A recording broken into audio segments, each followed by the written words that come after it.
Have you ever felt? Are you listening? Damn.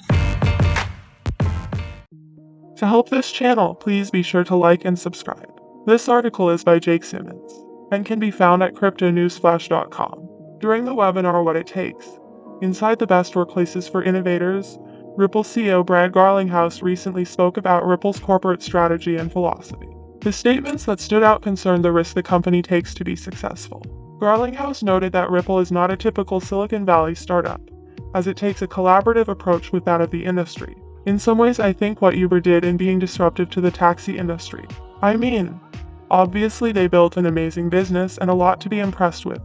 But I also think there's a way that you can build without being disruptive or being much more collaborative with an industry. That's certainly what we focus on at Ripple. I think an innovation is alive and well in many of our partners. I'd like to think that we learn from each other as opposed to being one-sided.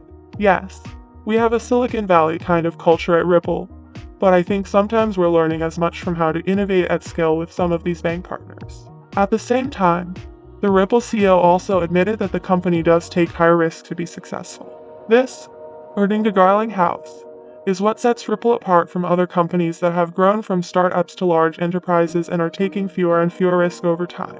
And the idea there is, we want to be bold, even as we grow from being a very small startup to more than 500 employees around the world now.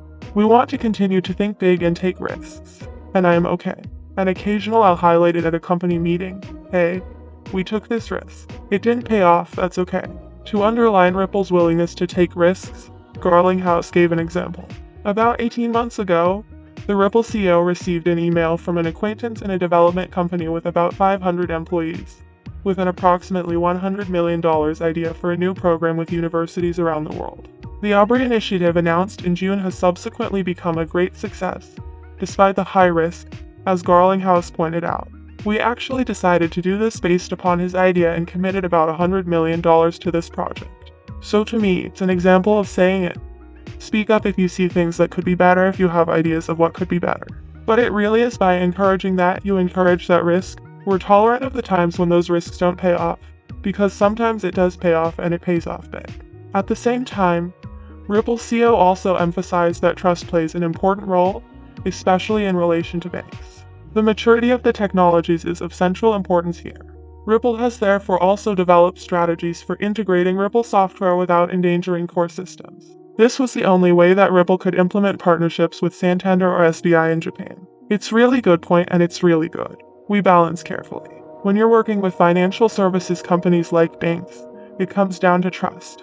When we first started it, you found the small and mid-sized banks and really payment companies. They were most tolerant with risk and most willing to take new chances. But even now, as we start to work with larger and larger banks, part of it is we have got more bulletproof in how our infrastructure, how our technologies deliver value. But they have also gotten smart about how to roll these technologies out in a way that doesn't introduce risk to their core systems. So we've worked with players like Santander, one of the largest banks in Europe, SBI in Japan. These are players that are introducing innovative new technologies, and they need a new underlying technology like what Ripple brings to bear in order to deliver these new services.